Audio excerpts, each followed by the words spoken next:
Vice Admiral Lancelot Ernest Holland. CB commanded the British force in the Battle of the Denmark Strait in May 1941 against the German battleship Bismarck. Holland was killed during the battle. Early life. Admiral Holland was one of 6 sons and a daughter of a doctor who was also a brewer for the firm Hunt Edmunds. He was born in Middleton, Cheney, and was raised in the Banbury area. He entered the Royal Navy on 15 May 1902. On leaving HMS Britannia in September 1903, he was drafted to the China station to join HMS Eclipse. He served in the Far East until August 1905, the later part of his time being spent in HMS Hampshire. Returning home, he saw brief service during the summer of 1908 in the Admiralty surveying ship HMS Research, but the surveying service proved not to be Holland's forte, and 3 years later, on 14 September 1911, the young Lieutenant Holland joined HMS Excellent, the Royal Navy's gunnery school at Whale Island, Portsmouth, to start the long course which would qualify him as a lieutenant. Having qualified as a gunnery lieutenant and gone on to take the advanced gunnery course at Greenwich, Holland sat out the years of First World War in a teaching role aboard HMS Excellent. He was promoted to commander on 31 December 1919 and captain on 30 June 1926. During the period May 1929 to February 1931, Holland was flag captain to the 2nd Cruiser Squadron aboard HMS Hawkins. From May 1931 to September 1932, Holland headed the British naval mission to Greece. As a rear admiral, he was flag captain aboard the battleship HMS Revenge from July 1934 to July 1935. Senior officer. After a 1937 stint as naval ADC to King George VI, he was promoted to vice admiral and became commander of the 2nd Battle Squadron of the Atlantic Fleet in January 1938, flying his flag in HMS Resolution, and commander of the 3rd Battle Squadron in August 1939. He then became Admiralty representative at the Air Ministry. Second World War. From July 1940, Holland commanded the 7th Cruiser Squadron, serving in the Mediterranean. During the course of this command, he led his cruisers in the Battle of Cape Spartivento on 27 November 1940. By this time, Holland had established himself as a gunnery specialist. The North Atlantic and Nemesis. Holland's next assignment was in command of the Battle Cruiser Squadron.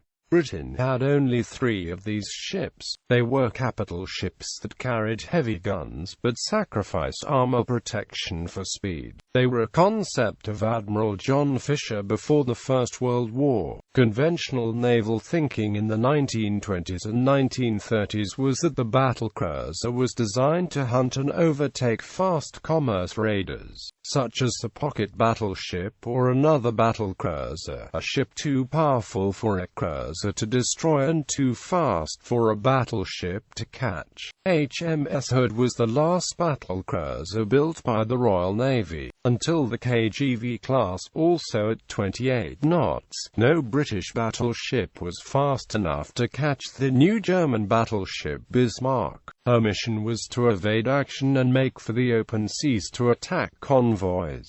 Hood was needed to stop her. The Navy recognized that Hood needed to be rebuilt to strengthen her decks to protect the vulnerable magazines, but by 1938, with war threatening, the Admiralty felt that they could not risk taking her out of commission. Britain had only 3 battle cruisers to match the 3 German pocket battleships. In May 1941, the new German battleship Bismarck attempted to break out into the North Atlantic, accompanied by the heavy cruiser Prinz Eugen. The mission was to attack Allied convoys. Holland flew his flag aboard Hood, which was accompanied by the new battleship HMS Prince of Wales, which mounted 10 14-inch guns as opposed to the 8 15 inches on the Hood and the Bismarck. On the 22nd of May, just after midnight, Electra, Akits, Antelope, Antony, Echo, and Icarus, escorting the Hood and Prince of Wales,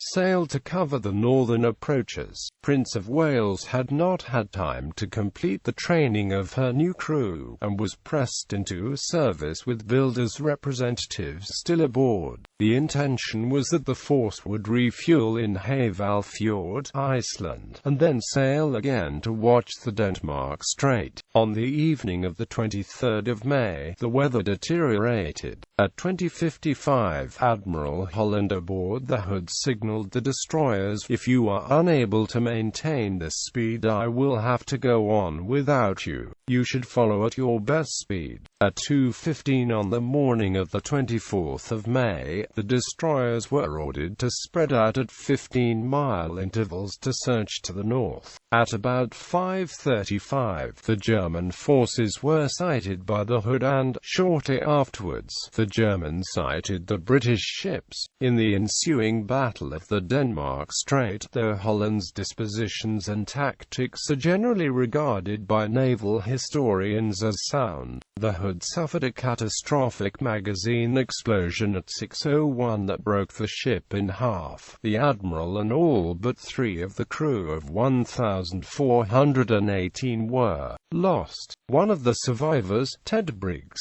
later stated he last saw Holland sitting in his admiral's chair, making no attempt to escape from the sinking wreck. Prince of Wales made her escape with some damage, including a hit on her bridge which killed many of her officers. One of the salvos from Prince of Wales damaged Bismarck's fuel tanks, and prompted her to make for France. Holland was posthumously mentioned in dispatches. Family. Admiral Holland was married to Phyllis and had one son, John, who died of polio at the age of 18 in 1935. Admiral Holland and his family attended the Anglican parish church of St. John the Baptist at Boulder in the New Forest, Hampshire, England. They had a memorial to the son installed there, and later a Hood Memorial Chapel was dedicated. An annual memorial service is held to remember Admiral Holland and the crew of the Hood. A public house in Banbury, the Admiral Holland, is named after him. Bibliography. Pursuit. The sinking of the Bismarck, Ludovic Kennedy. Collins, Fontana, Glasgow, 1975. The Mighty Hood, Ernle Bradford.